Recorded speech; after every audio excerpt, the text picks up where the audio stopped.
Hello friends, कैसे हो आप सब। आई होप आपकी गेट की प्रिपरेशन ठीक ठाक चल रही होगी, है ना। न्यूमेरिकल वगैरह की प्रैक्टिस करते रहिए, that is very important. Theory बस पढ़ने से काम चलने वाला नहीं है आपका। आपको न्यूमेरिकल्स की प्रैक्टिस, टेस्ट सीरीज की प्रैक्टिस, ये सब करते रहना है, ठीक है। आज बात करेंगे कैपिलरी इफेक्ट का। कैपिलरी इफेक्ट क्या होता है? That is a consequence of surface tension. Surface tension का ही कंसिक्वेंस होता है कैपिलरी इफेक्ट। अब पिछले वीडियो में हमने बात की थी सरफेस टेंशन क्या है। सरफेस टेंशन कहाँ पे दिखता है? इंटरफेस पे दिखता है। जहाँ दो मटेरियल का इंटरफेस होगा वहाँ पर सरफेस टेंशन दिखेगा। फॉर एग्जांपल लिक्विड सॉलिड का है, लिक्विड गैस का है, तो जहाँ पर इन मटेरियल्स का जो इंटरफेस होगा वहाँ पर सरफेस टेंशन दिखेगा। पिछले वीडियो में अगर आप देखेंगे ध्यान से तो मैंने इंटरफेस जो था लिया था वो लिक्विड और एयर का लिया था, मैंने वाटर और एयर का इंटरफेस लिया था। लेकिन अब इन जनरल अगर बात करें तो वो दो मटेरियल कोई भी हो सकते हैं। तो यहाँ पे सरफेस टेंशन दो इफेक्ट्स दिखाएगा। अगर मटेरियल आप चेंज करने लग जाओ तो दो इफेक्ट्स दिखाएगा। पहला इफेक्ट्स दिखाएगा कोहेशन का और दूसरा इफेक्ट दिखाएगा एडहेशन का। ये दोनों ही सरफेस टेंशन की कंसिक्वेंस हैं, चाहे वो कोहेशन हो चाहे वो एडहेशन हो। अब यहाँ पर आपको ये समझना है कि लोग बहुत कंफ्यूज हो जाते हैं कि जो कैपिलरी होता है सरफेस टेंशन की वजह से होता है कि एडहेशन की वजह से होता है कि कोहेशन की वजह से। अरे सरफेस टेंशन जो है उसके कारण ही कोहेशन और एडहेशन हो रहा है, ठीक है। सरफेस टेंशन के कारण ही कोहेशन एडहेशन हो रहा है और कोहेशन एडहेशन के होने की वजह से ही क्या हो रहा है? कैपिलरी इफेक्ट आ रहे हैं।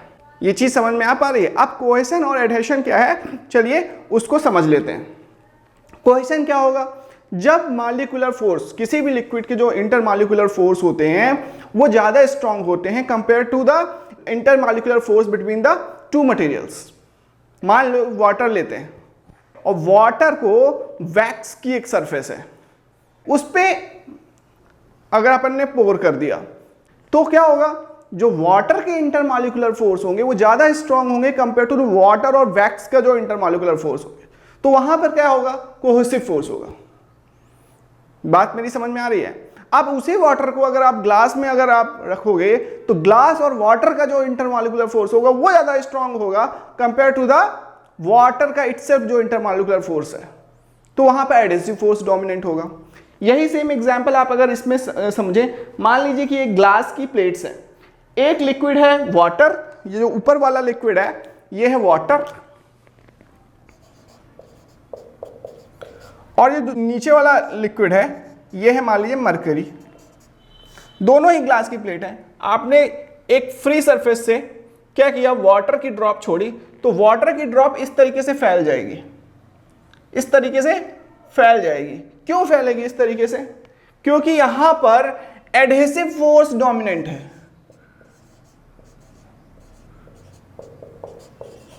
और ये जो एंगल है उसको कहते हैं वेटिंग एंगल। अगर आप यहां से टेंजेंट ड्रॉ करेंगे तो एक एंगल बनेगा जिसे कहेंगे वेटिंग एंगल और कांटेक्ट एंगल।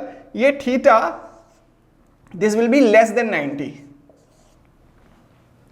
और इसको बोलेंगे वेटिंग फ्लूइड। वेटिंग फ्लूइड क्यों बोलेंगे? क्योंकि एडहेसिव फोर्स डोमिनेंट है, ये ग्लास की सरफेस को वेट कर रहा है, इसलिए बोलेंगे वेटिंग फ्लूइड। वहीं अगर अपन बात करें मरकरी की तो मरकरी में कोहेसिव फोर्स डोमिनेंट होगा। अगर मरकरी की ड्रॉप को आप छोड़ेंगे तो ये वाटर की प्लेट पर फैलेगा नहीं, बल्कि कोहेसिव फोर्स डोमिनेंट होने की वजह से एक स्फेरिकल शेप ले लेगा। तो इसकी वजह से क्या होगा? जो थीटा एंगल होगा वो ग्रेटर देन 90 होगा, कांटेक्ट एंगल जो होगा वो क्या होगा? ग्रेटर देन 90 होगा, और इसको बोलेंगे नॉन वेटिंग फ्लूइड। तो जहां पर कोहेसिव फोर्स डोमिनेंट होता है वो हो जाता है नॉन वेटिंग, और जहां पर एडहेसिव फोर्स डोमिनेंट होगा उसको हम बोलेंगे वेटिंग। तो चलिए इसको एक दूसरे एग्जांपल से समझते हैं। मान लेते हैं कि ये वाटर फिल है और वाटर का एक टैंक है जिसमें वाटर फिल है, और उसमें हमने एक ट्यूब को इंसर्ट कर दिया। ट्यूब का है कि ये ग्लास की है, ट्यूब का है कि ये ग्लास की है। अब क्या होगा? वाटर और ग्लास के बीच में एडहेसिव फोर्स डोमिनेंट होगा।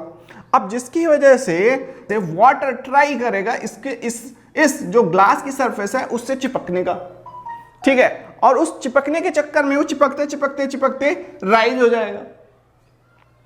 ये बात समझ में आ पा रही है? ठीक है। तो वाटर का जो ग्लास से जो चिपकना है, that is intermolecular force between the glass and water is very strong. उसकी वजह से क्या होगा, ये ऊपर चला जाएगा। ये कितना ऊपर जाएगा ये डिपेंड करेगा कि आपका जो एडहेसिव फोर्स है वो कितना स्ट्रॉन्ग है। एक लिमिट ऐसी आएगी जब जो ये वाटर का वेट है इस एडहेसिव फोर्स को बैलेंस कर लेगा और तब वाटर राइज करना स्टॉप हो जाएगा। सिमिलर केस यहां भी है। यहां पे मान लेते हैं कि मरकरी है, इस केस में वाटर था, अब इस केस में मरकरी है। अब मरकरी क्या होगा, मरकरी में कोहेसिव फोर्स डोमिनेंट है, तो मरकरी क्या करेगा, जैसे ही इस ग्लास को देखेगा बोलेगा ग्लास से मुझे नहीं चिपकना, ग्लास से मुझे नहीं चिपकना, मुझे तो अपने आप से चिपकना है, ठीक है। तो वो क्या होगा, वो नीचे जाएगा। भाई ग्लास उसको, ग्लास की सरफेस मुझे अच्छी नहीं लग रही, तो वो नीचे जाएगा, बोलेगा, वो ढूंढेगा मरकरी के मॉलिक्यूल्स को। मरकरी के मॉलिक्यूल्स कहाँ है, मुझे उनसे, मेरा उनसे ज़्यादा गहरा रिश्ता है, तो वो उनको ढूंढ रहा है। तो क्या होगा कि वो नीचे की तरफ जाएगा, बोलेगा ग्लास मुझे पसंद नहीं है। तो आई होप आपको ये रिलेशन समझ में होगा, कैपिलरी इफेक्ट, एडहेशन, कोहेशन और सरफेस टेंशन, ये सब के बीच में एक इंटर रिलेशन है जो आपको समझ में आ गया होगा। चलिए अब बात कर लेते हैं कि ये जो राइज है वो होगा कितना। जैसा कि मैंने पहले बताया कि जब ये सरफेस टेंशन फोर्स जो लग रहा है, जो कोहेशन की वजह से लग रहा है सरफेस टेंशन फोर्स, वो वाटर की जो वेट है उसको जब बैलेंस कर लेगा तो ये राइज होना बंद हो जाएगा। अब मान लेते हैं कि एच हाइट बाद इक्विलिब्रियम में आ गया, एच हाइट के बाद ये इक्विलिब्रियम में आ गया, तब ये बताइए मुझे सरफेस टेंशन फोर्स कितना लगेगा। सरफेस टेंशन का एंगल इतना है, ये वेटिंग एंगल थीटा है, तो इस डायरेक्शन में सरफेस टेंशन क्या होगा, इस डायरेक्शन में that will be sigma cos theta. कहां पे लगेगा, इसकी पेरिफेरी पे लगेगा, इसकी पेरिफेरी पे लगेगा। मान लीजिए ट्यूब की रेडियस कैपिटल आर है, ठीक है, तो कितना फोर्स लगेगा, sigma cos theta into 2 pi r. ये चीज समझ में आ पा रही होगी आपको। और साइन थीटा वाला कंपोनेंट आपस में बैलेंस कर लेगा, तो कोई दिक्कत ही नहीं है। तो हमने जो वेट को हमारे बैलेंस करेगा वो सिग्मा कॉस थीटा वाला टर्म करेगा। अब वेट कितना होगा, वेट कितना होगा, वेट मतलब mg।